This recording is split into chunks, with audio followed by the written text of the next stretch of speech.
नमस्कार, आप देख रहे हैं देवभूमि दर्शन। मैं हूं आपके साथ अरुण शर्मा। उत्तराखंड में विधानसभा चुनाव को लेकर तीसरे मोर्चे के बाद की बात लगातार उठ रही है। प्रदेश में जनता कैबिनेट पार्टी को तीसरे मोर्चे का दर्जा दिया जा रहा है। खबर फास्ट के संवाददाता कैलाश जोशी ने पार्टी के राष्ट्रीय अध्यक्ष भावना पांडे से खास बातचीत की। इस वक्त हमारे साथ बात करने के लिए मौजूद हैं जनता कैबिनेट पार्टी की राष्ट्रीय अध्यक्षा भावना पांडे जी। आइए उनसे जानते हैं कि जो जनता कैबिनेट पार्टी है उत्तराखंड में लॉन्च होने जा रही है, क्या क्या तैयारियां यहाँ पर उनके द्वारा की जा रही है और क्या मेन फोकस रहेगा उत्तराखंड को लेकर। सबसे पहले तो भावना जी स्वागत है आपका। नमस्कार, धन्यवाद आपका। भावना जी, ये सबसे पहले बात यह है कि जनता कैबिनेट पार्टी का आपने जो है आगाज़ किया है उत्तराखंड में, और क्या क्या मुद्दे रहने वाले हैं 2022 के चुनाव में? देखिए, 2022 के चुनाव में तो मुद्दे ही मुद्दे हैं। आप तमाम देख रहे हैं, मुझे 3-4 महीने से मैं सड़कों पे महिलाओं के साथ, युवाओं के साथ, आप पुलिस ग्रेड पे हो, चाहे फार्मासिस्ट हो और चाहे सह लेखाकार हो, और आप पाटनदाइयाँ हो, आशा कार्यकर्ता हो, जितनी भी महिलाएं हैं सब सड़कों पे हैं। आज उत्तराखंड का युवा और महिला सड़कों पे हैं, तो मुद्दे ही मुद्दे हैं। और अभी देखिए, आपदा इतनी आ रही है, तमाम मैं पिछले 2 महीने से झुग्गियों की आवाज़ उठा रही हूँ कि झुग्गी झोपड़ी में जो रह रहे हैं, जो अवैध इन्होंने इनके घर बना दिए बेचारों के, और इनकी वोट तो वैध है और इनके घर अवैध है, तो ये कहाँ का न्याय है? तो वोट देते समय तो कहते तुम्हारी वोट वैध है, तुम्हारे घर। तो यही सब मुद्दे हैं। बेरोजगारी सबसे बड़ा मुद्दा है, पलायन मुद्दा है, पहाड़ों में जानवरों का मुद्दा है, सड़कों में जो इन्होंने सड़कें बना दी, सब में डामर उखड़ रहे हैं। एक हल्की सी बारिश होती है, अब जब आपदा आ जाए तो पुल तो टूटने है। इस वक्त आपको देखा गया है, पहले भी आपने जो है कई बड़े राजनीतिक चेहरों को जो है आपने टारगेट किया, कई लोगों को आप के द्वारा जो है कोसा भी जाता है। क्या जो राज्य आंदोलन की अवधारणा थी उसको लेकर किस प्रकार का नजरिया आपका है कि 2022 में आप 70 की 70 विधानसभा सीटों पर चुनाव लड़ा रही हैं, तो क्या मानते हैं कि जो भाजपा या कांग्रेस या कोई अन्य दल यहाँ पर फाइट कर रहे हैं, उनके बीच जो संघर्ष होने वाला है उसको किस नजरिए से देखते हैं? देखिए, भाजपा और कांग्रेस तो न तो आंदोलन में थी, ये सब जानते हैं। ये तो विरोधी थे उत्तराखंड के, और हम उत्तराखंड आंदोलनकारियों ने जो लिया था राज्य, महिलाओं ने, युवाओं ने और अपने शहीदों ने अपनी जानें देकर, अपनी अस्मत गंवाकर, वो अवधारणा वो पूरी नहीं हुई, कुछ भी नहीं हुआ जिसके लिए राज्य लिया गया था। हम तो जब उत्तर प्रदेश और यूपी में थे, उत्तराखंड तब ठीक थे, आज उससे भी बुरी हालत है। आज तमाम नौकरियों में देख लीजिए, उपनल बनाया गया सैनिकों के लिए और उसमें भर्तियाँ होती बाहर की।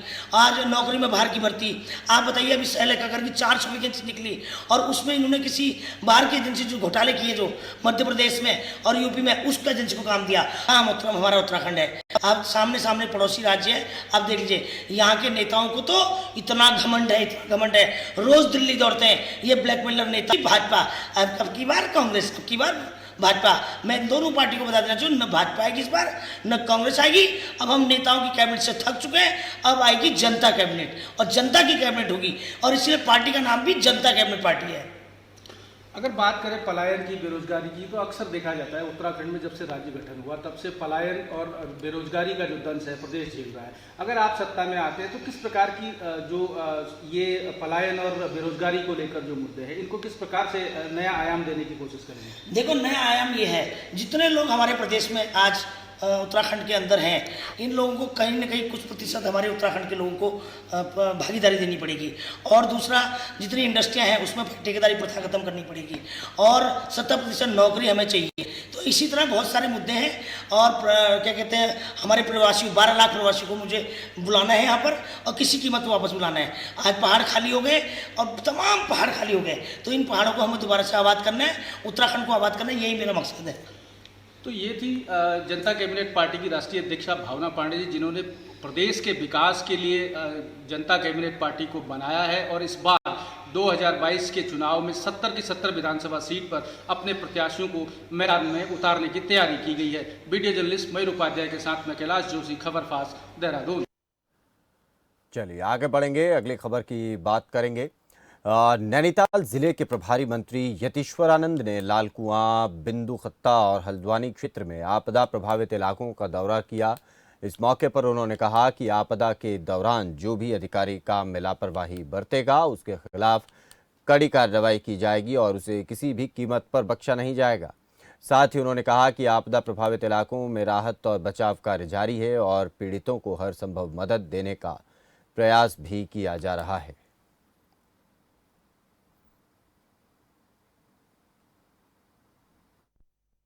हमारे साथ हैं, इस समय हम सवेरे पूरे नगर के अंदर दौरा करके आए हैं। कल रात भी हमने कई जगह दौरा किया था।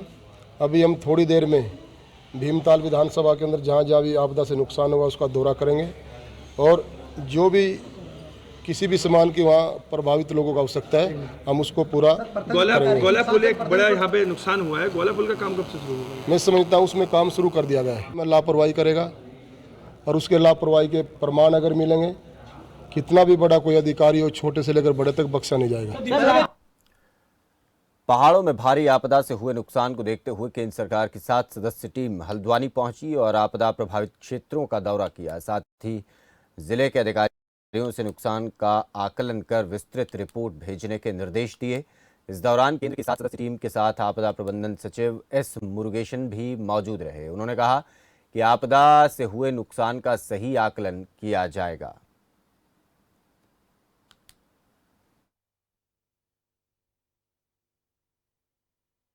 ये आपदा के बाद है जो हमारा स्टेट गवर्नमेंट की तरफ से हमेशा सेंट्रल गवर्नमेंट के सपोर्ट का एक रिक्वेस्ट जाता है। सो सेंट्रल गवर्नमेंट की तरफ से एक इंटर मिनिस्ट्रियल सेंटर टीम है वो है कल से हमारा आपदा प्रभावित क्षेत्रों को दौरा कर रहे हैं। कल चारधाम रोड को पूरा इन्होंने निरीक्षण किया है और पिथौरागढ़ रात को गए थे, वहाँ विलेज रोड से नेशनल हाईवे से जो भी डैमेजेस हुआ उसको आंकलन किया है। फिर सुबह से हम लोग रामगढ़ एरिया में भी आकर वहाँ कुछ प्रभावित इलाका था उसको देखा है। फिर अभी आकर डिस्ट्रिक्ट एडमिनिस्ट्रेशन नैनीताल की तरफ से पूरा प्रेजेंटेशन उनके सामने किया गया है और कुछ फील्ड विजिट में भी एक गोला ब्रिज है हमारा, उसका पोल का डैमेज है उसको दिखाया है। आगे भी हम लेके जा रहे हैं। नहीं वो तो देखिए स्टेट गवर्नमेंट अपना प्रेजेंटेशन हम लोग बताएंगे। ये टोटल हमारा इतना डैमेजेस है उसको रिकंस्ट्रक्शन के लिए और रिपेयर के लिए इतना हमको पैसे के लिए ज़रूरत है, बजट के लिए ज़रूरत है करेंगे, वो करेंगे। इसके बाद हम लोग असेसमेंट कर रहे हैं। उधर प्रेमनगर में देर रात गोली चलाने से हुई युवक की मौत का खुलासा पुलिस ने 24 घंटे के अंदर करते हुए 2 आरोपियों को गिरफ्तार किया है। पुलिस ने अभियुक्तों के पास से हत्या में इस्तेमाल की गई देसी पिस्टल और बाइक बरामद कर ली है। एसएसपी कार्यालय में शनिवार को डीआईजी ने प्रेस कॉन्फ्रेंस कर हत्या का खुलासा किया। बता दें कि शुक्रवार देर रात प्रेमनगर में बाइक सवार 2 युवकों ने एक युवक को गोली मारते हुए फरार हो गए।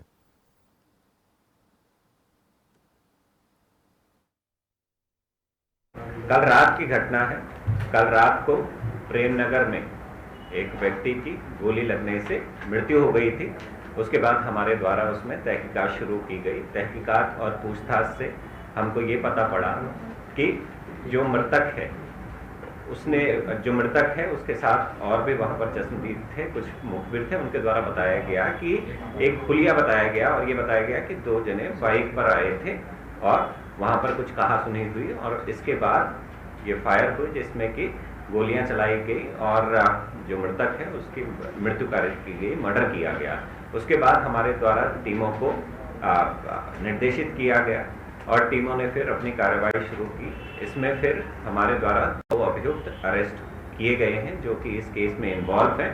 उनसे पूछताछ की गई तो बताया गया, अभियुक्त के द्वारा बताया गया कि इनका पैसे का लेन देन का विवाद था। पैसे के लेन देन के विवाद में पूर्व में भी इनके बीच आपस में झगड़ा हुआ था और उसी के चलते फिर जो अभियुक्त है उसके द्वारा मर्डर किया गया।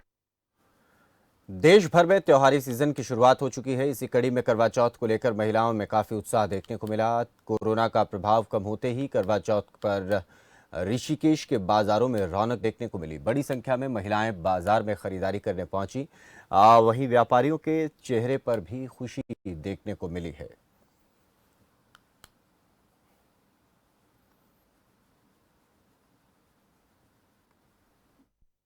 मेरा नाम हिमाद्री है। 2 साल से करवा चौथ का मज़ा बिल्कुल फीका था। इस बार करवा चौथ आया है, बाज़ारों में भीड़ है तो हमें बहुत अच्छा लग रहा है। मैंने भी मेहंदी लगाई है। मेरे हस्बैंड तो यहाँ है नहीं बट तभी भी पास रखा है, उन पे फ़ोन पे बात करके अपना पास तोड़ूंगी। तो हमारा काम बिल्कुल ही ठप था क्योंकि 2 गज की दूरी मास्क जरूर होना रहा था तो इसलिए बहुत डर रहे इंसान ना। तो इस बार क्या 2 साल बाद इस बार बहुत अच्छा रस रहा है। जैसे मतलब 2019 में था हमारे पास रस, उस टाइप से बिल्कुल पूरा रस रहा है इस बार करवा चौथ का। और कम से कम अभी तक 200-250 महिला को मेहंदी लगा चुके हैं। इस बार करवा चौथ पे ये नए डिज़ाइन ये बन रहे हैं, मतलब दूल्हा दुल्हन बनवा रहे हैं लोग ना इस बार।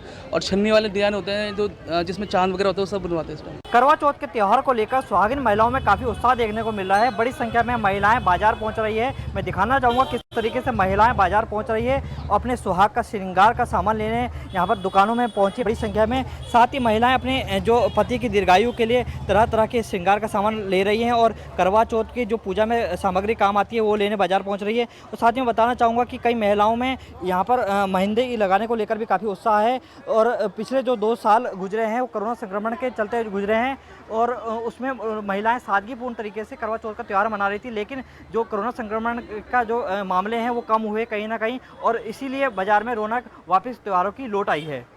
ऋषिकेश से अमित सिंह कंडियाल की रिपोर्ट। चलिए यहाँ पर एक ब्रेक के लिए रुक रहे हैं, लौटेंगे कुछ और खबरों के साथ।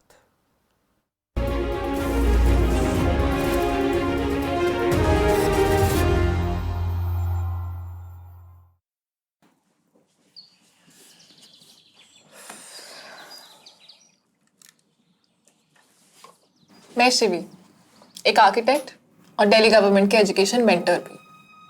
मैं जब मेंटरशिप प्रोग्राम से जुड़ी थी, बहुत लोगों ने पूछा ऑफिस के साथ कैसे मैनेज करेगी, तो मैंने कहा चाय बनाते बनाते यहाँ 10 मिनट में मेरी चाय बनेगी और उतने में मैं एक बच्चे के एजुकेशन मेंटर बनके उसको अच्छे से गाइड कर सकती हूँ, उससे कंफ्यूजन्स दूर कर सकते हैं। 10 मिनट मैं अपने देश के आने वाले कल को दे सकती हूँ। हाय श्रीदी। हाय अभा। आर्किटेक्ट बनने के लिए मुझे 10th के बाद कौन सी स्ट्रीम चूज करनी चाहिए? हाँ, 10th के बाद देखो। दिल्ली के सरकारी स्कूल तो शानदार हो गए, नतीजे भी बहुत अच्छे आने लगे हैं, पर अब इन बच्चों को बड़े भाई की ज़रूरत है, बड़ी बहन की ज़रूरत है, इन्हें आपकी ज़रूरत है। आप किसी बच्चे के मेंटर बनेंगे? बस रोज़ 10 मिनट एक बच्चे से आपको फ़ोन पे बात करनी है, उसे गाइड करना है। याद रखिए, आप केवल एक बच्चे के भविष्य को नहीं संवार रहे, आप देश का भविष्य बना रहे हैं। दिल्ली गवर्नमेंट के मेंटरशिप इनिशिएटिव देश के मेंटर से जुड़ने के लिए 750004 पर मिस्ड कॉल दें।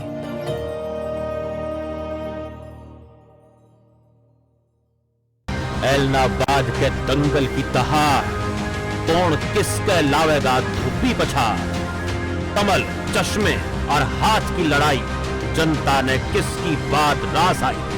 देखो सब कुछ छोड़ छाड़ के हमारा खास प्रोग्राम लठगाड़ के।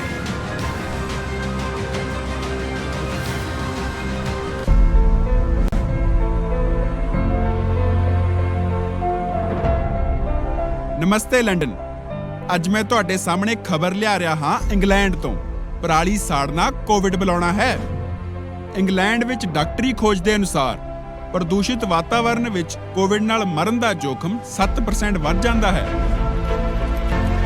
ਇਹ ਹਾਨੀਕਾਰਕ ਪ੍ਰਦੂਸ਼ਣ ਪਰਾਲੀ ਸਾੜਨ ਕਾਰਨ ਹੁੰਦਾ ਹੈ। ਇਹ ਗੱਲ ਸਾਰੇ ਸਮਝ ਲਓ। ਪਰਾਲੀ ਸਾੜਨਾ ਮਤਲਬ ਪ੍ਰਦੂਸ਼ਣ, ਮਤਲਬ ਕਰੋਨਾ ਹੋਰ ਵੀ ਖਤਰਨਾਕ। ਤਾਂ ਹੀ ਤਾਂ ਕਹਿੰਦੇ ਹਨ ਪਰਾਲੀ ਨਾ ਸਾੜੇ ਜੋ, ਸਭ ਤੋਂ ਸਮਝਦਾਰ ਉਹ। ਹੁਣ ਆਪਣੀ ਮਨਪਸੰਦ ਮਸ਼ੀਨ ਕਿਰਾਏ ਤੇ ਲੈਣਾ ਸੌਖਾ ਤੇ ਸਸਤਾ ਹੋ ਗਿਆ ਹੈ। iKhet ਐਪ ਹੁਣੇ ਡਾਊਨਲੋਡ ਕਰੋ।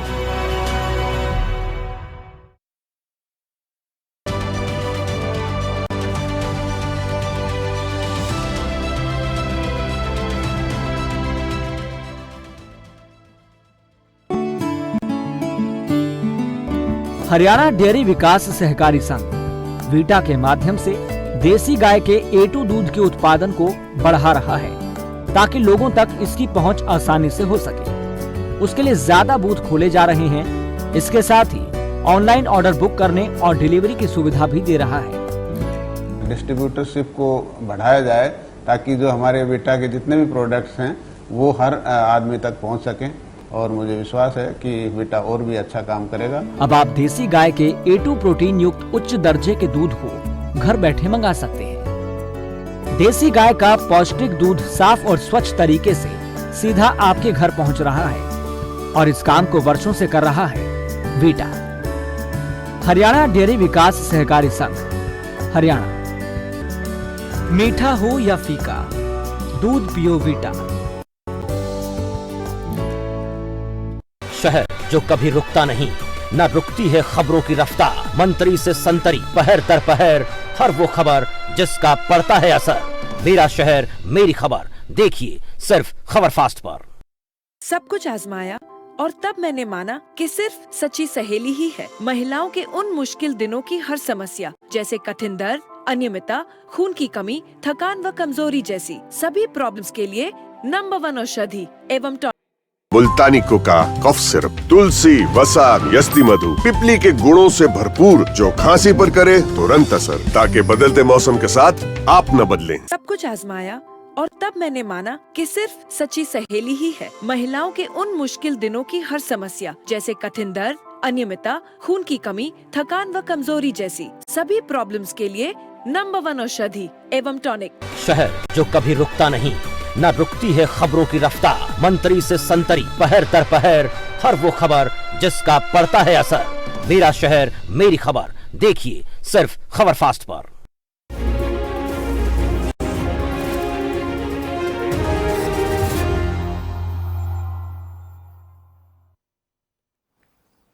ब्रेक के बाद एक बार फिर से आपका स्वागत है। इस बीच एक बड़ी खबर आ रही है, आपको बता दें उत्तराखंड से। ये बड़ी खबर जहां रुड़की में डेंगू जो है वो बेकाबू हो रहा है। जांच में 55 नए मरीजों की पुष्टि हुई है।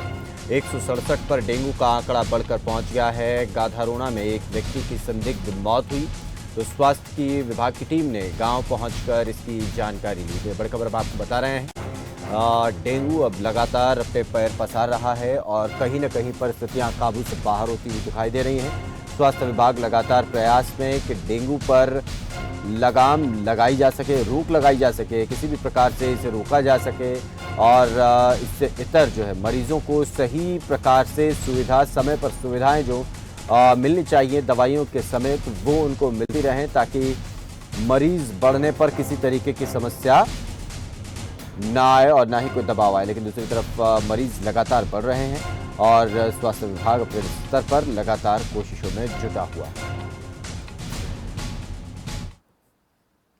एक और बड़ी खबर आपको बता दें, रुड़की से ये बड़ी खबर है। एक और बड़ी खबर रुड़की से, जहां नेहरू स्टेडियम में बसपा का कार्यकर्ता सम्मेलन जो है वो आज होने जा रहा है। तो ये बड़ी खबर अब आपको बता रहे हैं रुड़की से, जहां पर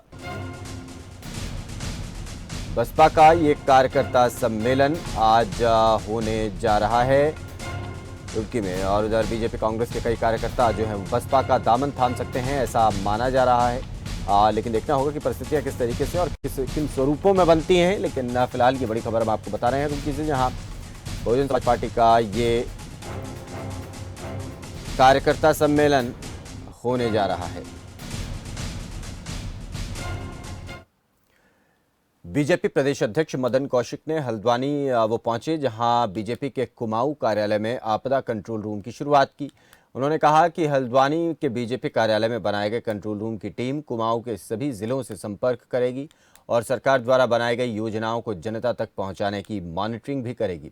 मदन कौशिक ने विपक्षी दलों पर निशाना साधते हुए कहा कि सभी राजनीतिक दलों को बीजेपी कार्यकर्ताओं से सीख लेकर आपदा पीड़ितों की मदद करनी चाहिए, क्योंकि ये समय राजनीति का नहीं बल्कि लोगों की मदद करने का है। यहाँ हमने पूरे कुमाऊं का कंट्रोल रूम बनाया है।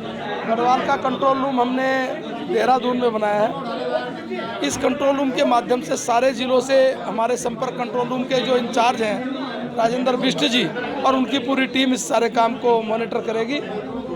आज ही जो सामान हमारा आ रहा है उस सामान को स्टोर करना, क्या आवश्यकता है जिलों में जिलाध्यक्षों से संपर्क करना, उसको भेजना, सरकार के द्वारा जो योजनाएं बनाई उन योजनाओं को जनता तक पहुंचाना, ये सारा कंट्रोल रूम के मॉनिटर में रहेगा। मैं समझता हूं कि इस समय इस आपदा की घड़ी में सभी कार्यकर्ता गंभीरता के साथ काम कर रहे हैं। अन्य राजनीतिक दल जो इस काम में नहीं जुटे, केवल राजनीति में जुटे हैं, शायद उन्हें भी भारतीय जनता पार्टी के कार्यकर्ताओं से इस प्रकार को सीखने को मिलेगा। उधर उत्तराखंड में 2 दिनों की भारी बारिश के चलते जनजीवन पूरी तरह अस्त व्यस्त हो गया। वहीं किसानों की फसलें पूरी तरह नष्ट हो गई तो सरकारी संपत्ति को भी भारी नुकसान पहुंचा है। आपदा के चलते गौला पुल एक बार फिर से कमजोर पड़ गया है, जिससे आवाजाही पूरी तरह ठप हो गई।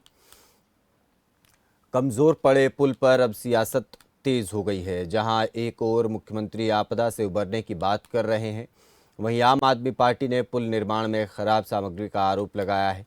कार्यकर्ताओं ने सरकार के खिलाफ सांकेतिक धरना प्रदर्शन किया। वहीं आपदा को लेकर सरकार से प्रभावी कदम उठाने की मांग की है।